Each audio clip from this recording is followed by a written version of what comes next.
a 144.32. Conclusión. ¿Se habla de riesgo? ¿El riesgo o no? Cuando el intervalo de confianza, el límite inferior es mayor a 1. ¿El riesgo? Epidemiología. Sí, es de riesgo, muy bien. Es de riesgo.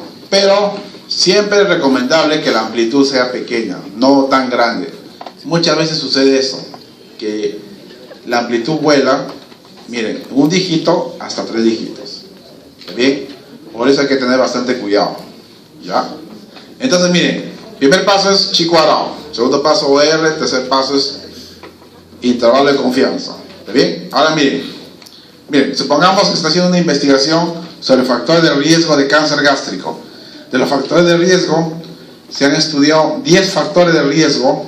De estos 10 factores se han encontrado que 6 tienen intervalos de confianza donde el límite inferior es mayor a 1.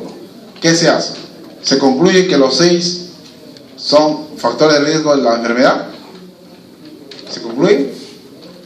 No, porque hay que tener bastante cuidado, que en este análisis bivariado hay influencia de factores de confusión.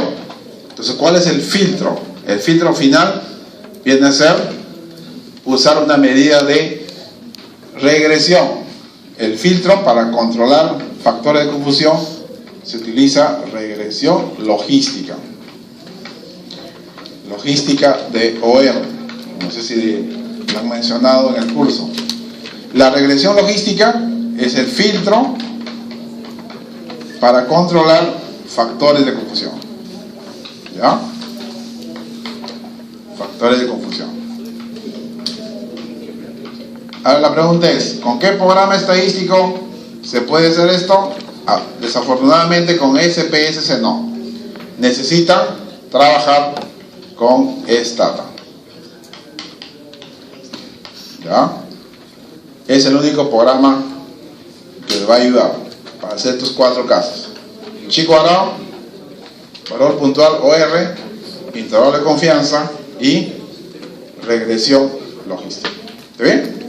Entonces, si a usted le preguntan en el examen ¿cuántos pasos obligatorios es un análisis epidemiológico de medidas de riesgo? Son 4.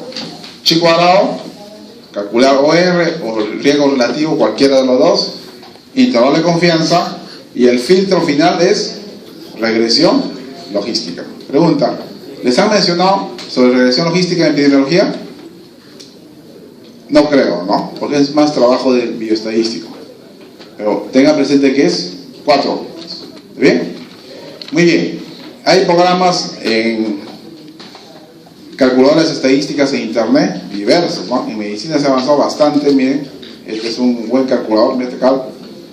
Se puede hacer comparaciones medias, proporciones, en fin, incluso hay aplicadores en celular que he visto. Ayer un alumno me hizo ver.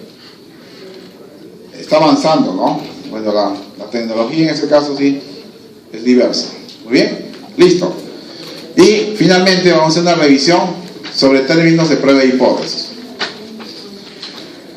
Miren, como se ha mencionado, la prueba de hipótesis es una técnica estadística para tomar una decisión si rechazamos o no rechazamos una hipótesis. ¿Está bien? En base a la información de la muestra. Tiene varios nombres, se conoce como dosimetría de hipótesis o contraste de hipótesis. ¿Está bien? Entonces, ¿cuántas hipótesis se tiene que trabajar? Miren, primero, en un trabajo de investigación, primero lo que tienen que hacer es formular hipótesis científica. Luego pasa a la hipótesis estadística. ¿Ya? Primero es hipótesis científica, luego hipótesis estadística. La hipótesis estadística es una afirmación, dice, de lo que se cree sobre una población, es decir, es un supuesto. Estos supuestos pueden ser respecto a parámetros de la población o a una situación existente en la población.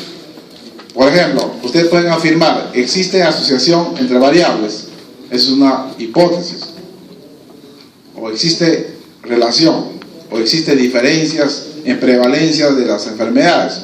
Esas son hipótesis que tienen que ser contrastadas estadísticamente. Entonces acá viene lo más importante. ¿Cuántos tipos de hipótesis tenemos? 2. H0 se conoce como hipótesis nula o llamada también hipótesis de no diferencia. ¿No? Se plantea que los grupos comparados no difieren de la característica de interés. ¿Está bien? Entonces, la hipótesis alterna, eso sí tomen nota, la hipótesis alterna es la que plantea el investigador. ¿Ya?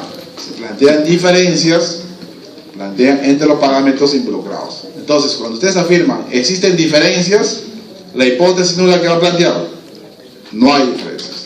¿Existe asociación? La hipótesis nula que va a plantear, no existe asociación. Siempre la negación. ¿Está bien? Pero aquí hay que tener bastante cuidado.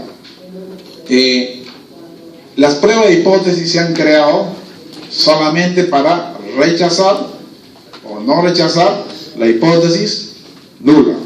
Ya, repito, para rechazar o no rechazar la hipótesis nula. No estoy mencionando en ningún momento la hipótesis alterna. Entonces, ustedes cuando van a concluir tienen que responder: ¿hay evidencias o no hay evidencia respecto a la hipótesis nula? Si se rechaza o no rechaza. En ningún momento ustedes pueden decir que se rechaza la hipótesis alterna. En ningún momento. Solamente es rechazar o no rechazar la hipótesis nula. ¿Ya? Ahora miren, ¿de qué depende esto de rechazar o no rechazar la hipótesis nula? Definitivamente de los resultados de la muestra. ¿Está bien? Para eso es importante que la muestra sea representativa. ¿Ya? Representativa. Acá hay un caso, un ejemplo para que más o menos entiendan este proceso. Miren, miren, es un ejemplo simulado. Dice acá: un investigador pretende estudiar en forma comparativa la eficacia de dos tratamientos. Tratamiento A y tratamiento B, para determinar cuál es mejor. Esto se hace mucho en ensayos clínicos y van a hacer también en farmacología. Entonces, si tengo dos tratamientos, la hipótesis nula que va a plantear, ¿que va a haber diferencias o no va a haber diferencias en los tratamientos? No va a haber. Entonces, si estoy analizando medias de diferencias, ¿a qué va a ser igual? 0. Aquí está. Hipótesis nula me va a plantear que la media de A, tratamiento A, menos el tratamiento B, eso va a ser igual a 0. ¿Bien? Pero en la hipótesis alterna va a haber las siguientes situaciones. Esto sí, es importante que ustedes lo tengan presente. La nula, entonces siempre va a plantear la igualdad, ¿no? Me va a plantear que la media del tratamiento A menos el tratamiento B, esta diferencia va a ser igual a 0. ¿Ya? Siempre. Pero la hipótesis alterna me puede plantear lo siguiente. A ver, miren, que la diferencia no va a ser igual a 0, sino va a ser diferente a 0. Entonces, estoy planteando un modelo de prueba bilateral o dos colas. ¿Ya? Eso sí, estamos empezando ya a usar estos términos, llamados también dos colas. ¿Por qué? Porque no sé dónde está la diferencia, si es positiva o negativa. O también puedo plantear que la media de A menos la media de B va a ser mayor que 0. ¿Qué estoy planteando ahí? ¿Que A es mejor que B o B es mejor que A? Se está analizando medias. ¿Que A es mejor que B? Claro, si hago esta operación así, media de A pasa al otro lado media de B, estoy planteando que A es mejor que B. ¿Está bien? O también puedo plantear que la media de A menos media de B va a ser menor que 0. Acá estoy indicando que B es mejor que A. ¿Está bien? Entonces acá media de A, B es mejor que A. Entonces cuando planteo este tipo de hipótesis se llama unilateral, porque ya sé hacia dónde va la dirección. Eso se llama prueba de una cola. ¿Ya? No se olviden. Entonces hay tres posibilidades en la hipótesis alterna: bilateral, unilateral positiva, unilateral negativa. ¿Ven? ¿Qué es eso? Es lo que está saliendo acá. ¿No sé? Se puede plantear varias alternativas. Una de ellas, que A es mejor que B, ¿no? ¿Está bien? Unilateral. La otra es al revés, que B es mejor que A. ¿Está bien? Muy bien. Aspectos a tener en cuenta. Esto sí, por favor, lo aprenden de memoria, ¿ya? Porque no solamente para el curso, sino también para los siguientes cursos que van a llevar.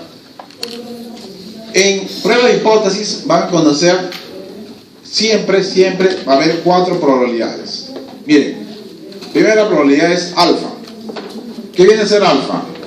Viene a ser, primeramente, la parte teórica. Alfa viene a ser la probabilidad de rechazar la hipótesis nula, dado que esta hipótesis nula es verdadera. Alfa.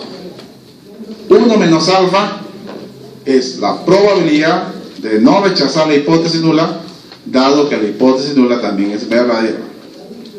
Esos son los alfa. Beta, miren, es la probabilidad de no rechazar la hipótesis nula, dado que la hipótesis nula es falsa. Y 1 menos beta es la probabilidad de rechazar la hipótesis nula, dado que la hipótesis nula es falsa. Entonces miren abajo lo que está diciendo. Alfa y beta tienen una relación inversamente proporcional. Es decir, si uno decrece a medida que el otro aumenta. Entonces miren, en estas 4 probabilidades estamos trabajando en función a 2 tipos de hipótesis nula, si es verdadera o falsa. ¿Está bien? Cuando ustedes desde el inicio han empezado a escuchar el término margen de error estadístico 5%, ese margen de error que siempre se han mencionado desde el muestreo, ¿a qué se refiere? Ese margen de error se representa como alfa, ¿ya? Entonces puede ser 5%, puede ser 1%, puede ser 10%, ¿ya? ¿Correcto? Ya, si digo margen de error 5%, ¿cuánto es el nivel de confianza? 95, 0,95. Eso viene a ser 1 menos alfa. Ya, eso lo conocen directamente, porque el investigador siempre va a determinar el valor de alfa. Pero beta, 1 menos beta, no se puede determinar directamente, se hace en forma inversa.